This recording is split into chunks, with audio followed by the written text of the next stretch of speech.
দোকান বন্ধ করে দাঁড়িয়ে আছি টোটো ধরবো বলে, কিন্তু টোটোর নামে দেখাই নেই। আজ দোকানে চাপ একটু বেশিই ছিল, তাই দোকান বন্ধ করতে করতে রাত্রি 10:30 বেজে গেল। আজ বিকেলে বাড়ি থেকে বেরোবার সময় খেয়াল করলাম সাইকেলটা পাংচার হয়েছে। আমার বাড়ি থেকে সাইকেল সারাবার দোকান অনেকটাই দূরে। তখন সাইকেলের পাংচার সারিয়ে দোকান খুলতে গেলে অনেকটা দেরি হয়ে যেত, তাই টোটো ধরেই চলে এসেছিলাম। কলোনির ভেতর আমার একটা কসমেটিক্সের দোকান, ছোট দোকান। এলাকার কিছু বাঁধা খরিদ্দারদের নিয়েই চলছে। বিক্রি বাট্টা যা হয় তাতে গরিবানা মতে কোনো রকমে চলেই যায়। এই দোকানটা চালাচ্ছি আর নাটকের দলে চুটিয়ে অভিনয় করছি। স্বপ্ন একটাই, অভিনেতা হবার। ভালো অভিনয় করে মানুষের মনে জায়গা করব, এই স্বপ্ন আমার ছোটবেলার।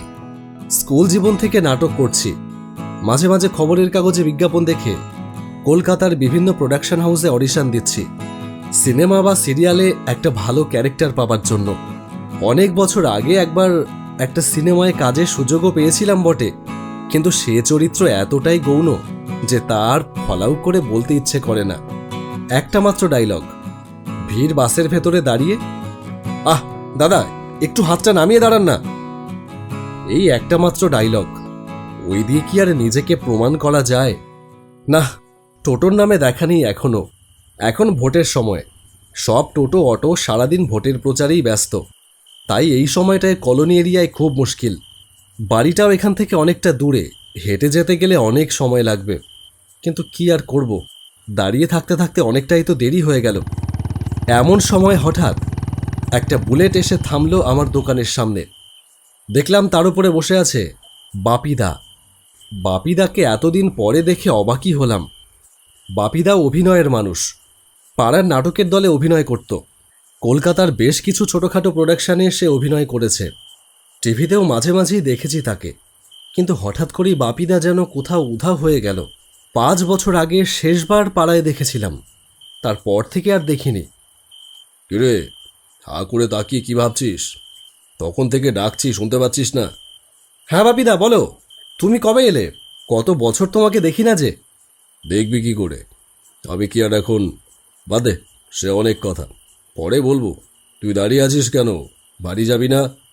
হ্যাঁ যাব, এই তো টোটো ধরবো বলে দাঁড়িয়ে আছি। থিয়েটার করছিস এখনো? হ্যাঁ করছি, ওই আর কি। শোন, তোর জন্য তাহলে একটা ভালো খবর আছে। তুই তো অডিশন দিস, একটা সিনেমার অডিশন আছে। লিড ক্যারেক্টার লাগবে, ফ্রেশার, আননোন ফেস। অডিশন দিবি? এমন প্রশ্নে আমার দুবার ভাবা লাগে না। বললাম, দেব। কোথায় অডিশন? হৃদয়পুরে, নবপল্লী বাস স্টপে নেমে উল্টো দিকের বাড়িটা, বাড়ি নাম্বার 132C। কালকেই অডিশন আছে, যাবি তো? নিশ্চয়ই যাব। বেশ, তাহলে চলে যাস। গিয়ে দেখবি তোর জন্য নতুন এক চমক সেখানে অপেক্ষা করছে। রাত্রি 8টায় অডিশন, মনে রাখিস, ঠিক রাত 8টায়। আমি এখন চলি তাহলে। বলেই বাপিদা সোজা চলে গেল। আমার জন্য নতুন চমক অপেক্ষা করছে? কী চমক অপেক্ষা করছে আমার জন্য কে জানে। আর রাত 8টায় অডিশন? ওই সময় তো অডিশন হয় না বললেই জানি। বাপিদাকে যতটা চিনি, বাপিদা সেধে মানুষের উপকার করবার মতন মানুষ নয়, বরং ওর জন্য অনেক মানুষেরই আগে অনেক বিপদ ঘটেছে। সেই বাপিদা নিজে উপজে এসে আমাকে অডিশনের খবর দিয়ে গেল।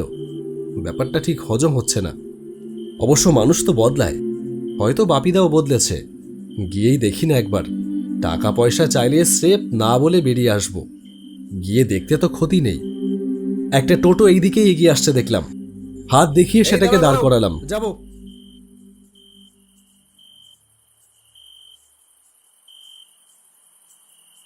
বাড়ি ফিরে খাওয়া দাওয়া শেষ করে আমার স্ত্রী শর্মিলাকে বললাম, তুমি কি কাল ওই বেলাটায় একটু দোকানটায় বসতে পারবে? মানে আমার একটা অডিশন আছে হৃদয়পুরে। শর্মিলার মুখটা যে অপ্রসন্নতায় ভরে উঠল, সেটা ওর কুঁচকে যাওয়া ভ্রুর দিকে তাকিয়েই বুঝতে পারলাম। আবার তুমি অডিশন দিতে যাবে? কতবার না তোমাকে বলেছি, অনেক হয়েছে, এবার সব পাগলামি না বাদ দাও। তুমি দেখছি কোনো কথাই শোনো না। শর্মিলা, আমি কিন্তু তোমাকে বিয়ের আগেই বলেছিলাম, কোনো শর্তের বিনিময়ে আমি অভিনয় ছাড়তে পারবো না। ওটাই আমার স্বপ্ন, ওটাই আমার সাধনা। আমি কাল বাড়ি থাকছি না, আমার কালকে ব্রাইডাল মেকআপ আছে। ফিরতে রাত হয়ে যাবে, দোকান কালকে বন্ধ থাকবে। ঠিক আছে, কোনো অসুবিধা নেই, বন্ধই থাক। শর্মিলাকে জোর করে লাভ নেই, ও শোনবার পাত্রী নয়। আর তাছাড়া জোর করবই বা কোন জোরে? ওর কোনো শখটাই আমি আজ পর্যন্ত মেটাতে পারিনি। মেকআপের কাজ করে নিজের সমস্ত প্রয়োজন ও নিজেই মিটিয়ে নেয়, তাই আমি আর।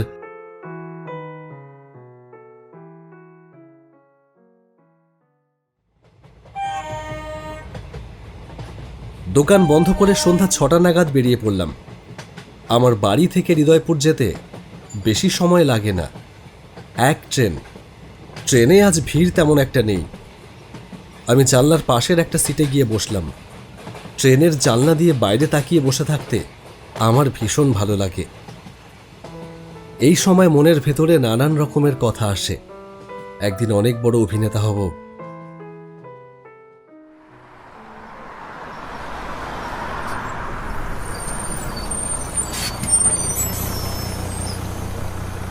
নবপল্লী বাসস্টপে নেমে সামনে তাকাতেই গাছপালার আড়ালে প্রকাণ্ড বাড়িটা চোখে পড়ল। বুঝলাম এই বাড়িটাই হবে। বাপিদার কথার সাথে মিলে যাচ্ছে। আমি বাড়িটার দিকে এগিয়ে গেলাম। ভেতরে ঢুকতেই দেখলাম দারোয়ান গোছের একটা লোক এগিয়ে এলো আমার দিকে। কাকে চাই? অডিশন দেব বলে এসেছি। আমাকে আমাকে বাপিদা পাঠিয়েছে। দেখলাম লোকটা আমার মুখের দিকে হাঁ করে তাকিয়ে থাকলো কিছুক্ষণ। তার চাহনির ভেতর কেমন একটা উটকো সন্দেহ মিশে আছে। কি যে দেখলো আমার মুখের ভেতরে জানি না। খানিকক্ষণ তাকিয়ে থাকবার পরে বলল, সিঁড়ি দিয়ে সোজা ওপরে চলে যান। ওপরে গিয়ে ডান দিকের প্রথম ঘরটা। ডিরেক্টর সাহেব ওখানেই আছেন। মনে রাখবেন, অন্য ঘরে কিন্তু যাবেন না, শুধুমাত্র ওই প্রথম ঘরটা ছাড়া। আচ্ছা আচ্ছা, ঠিক আছে ঠিক আছে।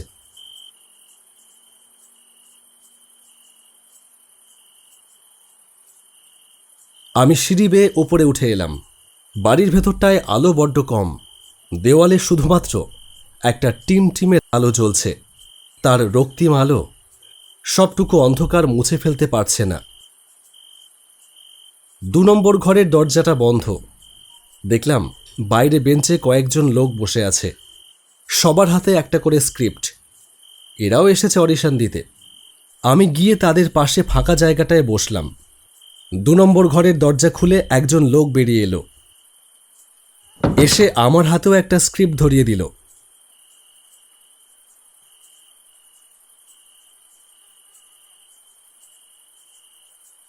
তারপর কোনো কিচ্ছু না বলে চলে গেল। আমি স্ক্রিপ্টটার দিকে তাকিয়ে দেখলাম মাত্র 4টে লাইন লেখা। এই 4 লাইনের স্ক্রিপ্ট দিয়ে কি অডিশন দেব? এতে কি একজন অভিনেতার অভিনয় দক্ষতা চেনা যায়? যাই হোক, দিয়ে যখন গিয়েছে তখন এটাকেই আত্মস্থ করি বরং। বাইরে বেল বাজার শব্দ। বেঞ্চে বসে থাকা প্রথম ব্যক্তিটা উঠে গেল। ভেতরে ঢুকে দরজাটা বন্ধ করে দিল।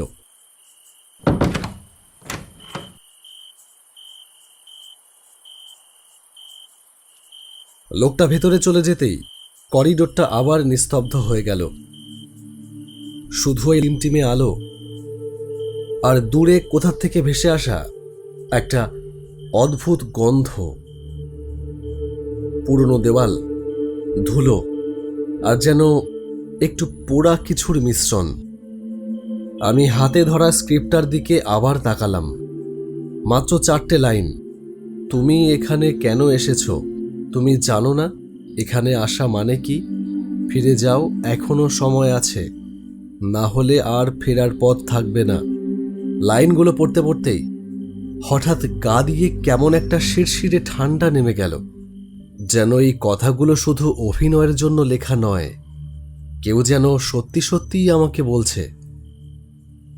আমার পাশের একজন ধীরে ধীরে বলল, ভাই, তুমি কি প্রথমবার এসেছো এখানে? আমি তাকিয়ে বললাম, হ্যাঁ, তুমি? আমিও। তবে এই বাড়িটার ব্যাপারে কিছু শুনেছ? আমি মাথা নেড়ে না বলতেই সে একটু ঝুঁকে এসে ফিসফিস করে বলল, লোকজন বলে এই বাড়িতে আগে একটা থিয়েটার গ্রুপ থাকতো। একদিন আগুন লেগে সবাই নাকি মারা যায়। আমার বুকের ভেতরটা ধক করে উঠল। তাহলে এখন লোকটা উত্তর দেবার আগেই হঠাৎ দরজা খুলে গেল। ভেতর থেকে যে লোকটা বেরিয়ে এলো তার মুখটা ফ্যাকাশে, চোখ দুটো কেমন যেন ফাঁকা।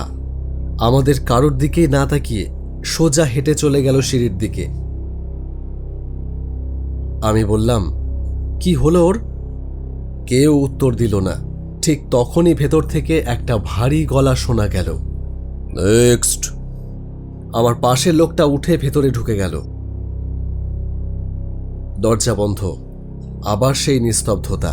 কিন্তু এবার আমি স্পষ্ট শুনতে পেলাম ভেতর থেকে সংলাপের আওয়াজ নয়, বরং কান্নার মতন কিছু শব্দ, অনেকগুলো গলার মিশ্রিত চাপা আর্তনাদ।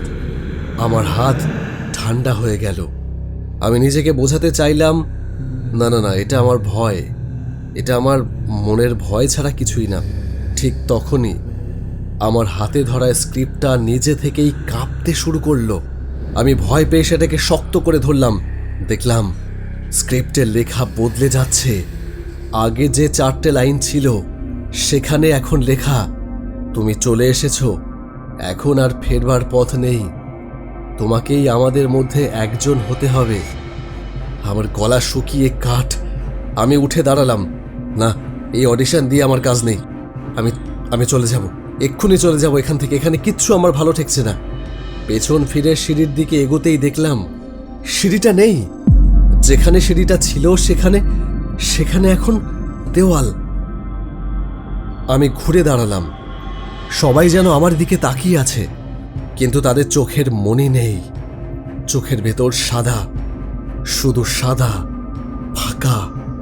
ঠিক তখনই দরজাটা আবার খুলে গেল। ভেতর থেকে সেই গলা, নেক্সট। আমি পিছিয়ে যেতে চাইলাম, কিন্তু আমার পা নড়ছে না, যেন কেউ আমাকে টেনে নিয়ে যাচ্ছে ভেতরের দিকে। ধীরে ধীরে আমি ঘরের ভেতরে ঢুকে পড়লাম। ভেতরে ঢুকতেই দেখি একটা পুরনো ক্যামেরা, সামনে একটা চেয়ার, আর ক্যামেরার পেছনে দাঁড়িয়ে আছে বাপিদা। কিন্তু ওকে দেখে আমার বুক কেঁপে উঠল। ওর মুখটা আধা পুড়ে গেছে, চোখের একটা দিক গলে নেমে গেছে প্রায়। বাপিদা হেসে বলল, বলেছিলাম না তোর জন্য একটা চমক আছে। আমি কাঁপা কাঁপা গলায় বললাম, বাপিদা তুমি? বাপিদা ধীরে ধীরে বলল, হ্যাঁ, 5 বছর আগেই এই বাড়িতেই আগুনে পুড়ে মারা গিয়েছিলাম আমরা সবাই, কিন্তু আমাদের নাটক শেষ হয়নি। ক্যামেরাটা নিজে থেকেই চালু হয়ে গেল। বাপিদা বলল, আমাদের নতুন অভিনেতা দরকার, যারা বাঁচতে চায় না কিন্তু স্বপ্ন ছাড়তেও পারে না। আমার চোখ দিয়ে জল বেরিয়ে এলো। আমি চিৎকার করে বললাম, আমি বাঁচতে চাই। বাপিদা ধীরে ধীরে মাথা নাড়ল। দেরি হয়ে গেছে, তুই নিজেই তো এসেছিস। ঠিক তখনই চারপাশের অন্ধকারের ভেতর থেকে বেরিয়ে এলো অনেকগুলো পোড়া পোড়া মুখ। সবাই একসাথে বলতে লাগলো, আমার হাতে আবার সেই স্ক্রিপ্ট, কিন্তু এবার তাতে আর কোনো লেখা নেই। বাপিদা বলল, নিজের ডায়লগ নিজেকেই লিখতে হয়। ক্যামেরা লাল আলোটা জ্বলে উঠতেই যেন পুরো ঘরটার তাপমাত্রা হঠাৎ কয়েক ডিগ্রি নেমে গেল। আমার নিঃশ্বাস কুয়াশার মতন বেরোতে লাগলো। বাপিদা দাঁড়িয়ে আছে ক্যামেরার পেছনে, তার আতপোড়া মুখে অদ্ভুত এক হাসি। Start camera, action. তার গলা যেন মানুষের গলা নয়, খসখসে ভাঙা, যেন অনেকগুলো গলার মিশ্রণ। আমি পেছোতে চাইলাম, কিন্তু আমার পা নড়ছে না, হাত পা যেন জমে গেছে। হঠাৎ আমার কানের কাছে ভেসে এলো আমার নিজের গলার মতোই একটা শব্দ, তুমি এখানে কেন এসেছো? আমি চমকে উঠলাম। আমি তো বলিনি, তাহলে কে বলল? চারপাশে তাকাতেই দেখলাম আমার ঠিক সামনে আমার মতোই দেখতে আর একটা মানুষ দাঁড়িয়ে আছে, একদম আমার মতন। সে আমার দিকে তাকিয়ে বলল, তুমি জানো না এখানে আসা মানে কি? আমার বুকের ভেতরটা জমে বরফ হয়ে গেল। বাপিদা হাসলো,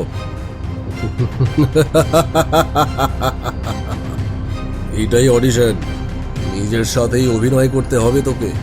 আমি ফিরতে চাই, আমি যাব, আমি ফিরে যাব।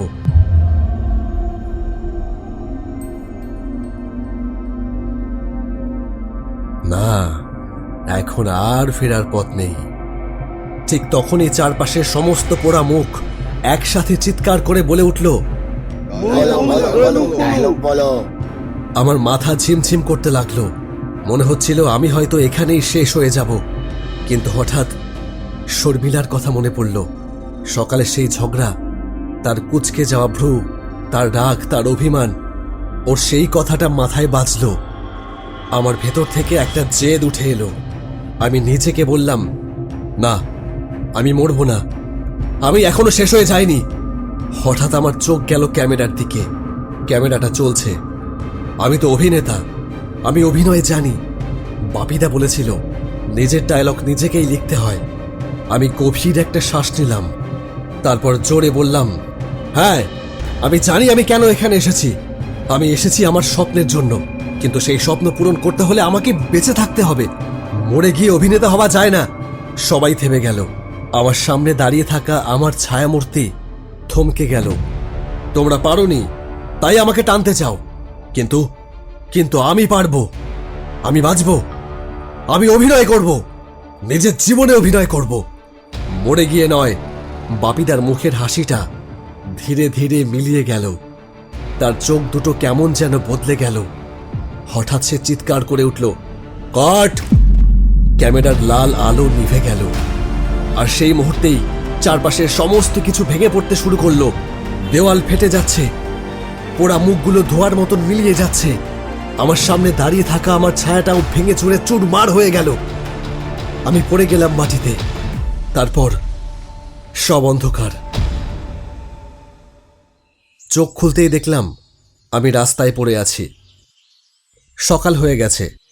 আমার চারপাশে বেশ কয়েকজন লোক। একজন লোক বলল, এই রাতভর এখানে পড়েছিলেন নাকি? আমি ধড়ফড় করে উঠে বসলাম।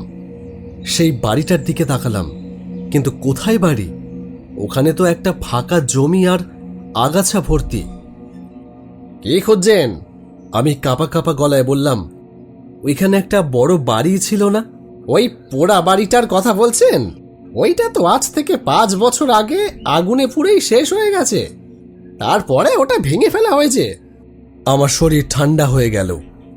আর ওই ঘটনার পরে নাকি মাঝে মাঝেই লোকজন বলে রাতে নাকি মাঝে মাঝেই ওই বাড়িটা জেগে ওঠে, আর তখন যারা ওই বাড়িতে যায় তারা আর কেউ ফেরে না। আমি আর কিছু না বলে হাঁটতে শুরু করলাম। হাতটা পকেটে দিতেই একটা কাগজের স্পর্শ পেলাম। বার করে দেখলাম সেই স্ক্রিপ্ট, কিন্তু এবার সেখানে শুধু একটা লাইনই লেখা, অডিশন ক্লিয়ার। নিচে ছোট করে, ফিরতে পেরেছ কারণ তুমি বাঁচতে চেয়েছিলে।